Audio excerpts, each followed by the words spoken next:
So how long have we actually been around? I mean, really.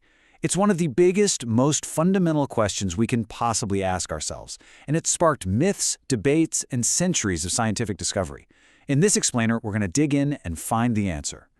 You know, people have been wrestling with this question for millennia, and depending on who you asked and when you asked, the answers you'd get would be wildly different. This wasn't just some casual curiosity either. It was really about understanding our place in the entire cosmos. I mean, just look at these answers. They are all over the map. You've got the ancient Sumerians, who talked about kings reigning for a whopping 241,200 years. Then there's Hindu cosmology, which stretches back 4.32 million years, all the way to the year 1650, when a bishop named Ussher calculated the exact date of creation as October 23, 4004 BC. So yeah, clearly not a lot of consensus there. And look, these accounts are absolutely fascinating, but they all rely on stories and texts. And with writing itself only being about 5,400 years old, human records can really only take us so far back. To go further, like way further, we need a completely different toolkit, and that's science. Science gives us physical, testable evidence from things like fossils, genetics, and geology. And science reveals something that fundamentally changes the question itself. There is no single moment when humans were just, poof, created. Our existence wasn't like flipping a light switch. It was, and honestly still is, a gradual, continuous process of evolution.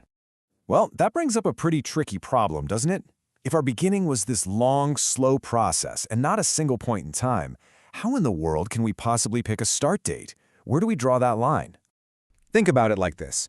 I want you to imagine you're looking at a color spectrum, just a smooth, beautiful gradient of color. Now, what if I asked you to point to the exact spot where the color red stops and the color orange begins? Could you do it? I mean, probably not, right?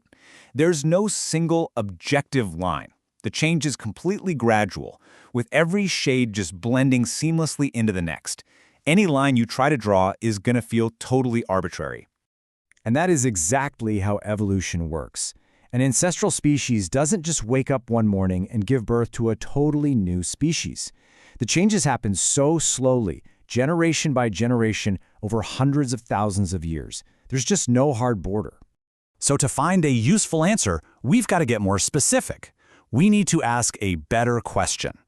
Instead of asking when humans began, science asks, okay, what do we actually mean by human?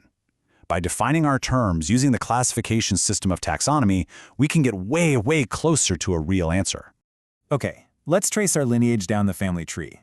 Think of it like zooming in on a map, getting into smaller and more closely related groups. We start way out as apes, or Hominoidea, sharing an ancestor from about 23 million years ago. Then we zoom in to great apes, Hominidae. From there, we follow the branch that split from gorillas, and then the branch that split from chimps about 6 million years ago. And that, finally, brings us to the genus Homo, the group we scientifically define as human. So, if by human you mean any species within our genus Homo, then we have an answer. It's about 2.8 million years. That's how old the oldest known fossils are that belong to our genus. And what's really wild to think about is that our genus wasn't just us. It was a whole family of human species walking the earth. You had Homo habilis, the handyman, and Homo erectus, the upright man, and of course our famous close cousins, the Neanderthals. Of this entire diverse family, we, Homo sapiens, are the only ones who made it. We're the last ones standing. But what if by human you mean our species, specifically Homo sapiens, the thinking human? Well, in that case, the answer is a lot more recent. The oldest fossils that have been identified as one of us are about 300,000 years old. Now you might be wondering, how can we be so confident in numbers that are just that massive? 2.8 million, 300,000. These aren't just wild guesses. They're the product of multiple, independent lines of scientific investigation that all point to the same conclusions. The key here is that scientists cross-reference everything. It's like having multiple witnesses to the same event.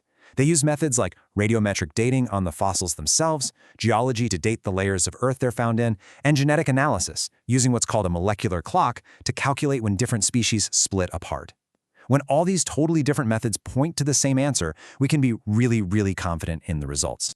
And this right here is a perfect illustration of how science works. The answer isn't set in stone. It just gets better and more accurate as we find more evidence. For years, the oldest fossils we had suggested our species was about 200,000 years old. But then, in 2017, some fossils found in Morocco were redated to around 350,000 years old. Just like that, a single discovery pushed back our species' origin story by more than 100,000 years. How cool is that? So let's just recap here. To answer the big question, how long have humans existed, we've landed on two fantastic scientific answers. If we're talking about our broader human family, the genus Homo, the answer is about 2.8 million years. But if we're talking about our specific species, Homo sapiens, that's us, it's about 300,000 years. And both of those answers are backed by mountains of physical evidence. And that brings us to a final, pretty mind-bending thought. Evolution didn't just stop 300,000 years ago.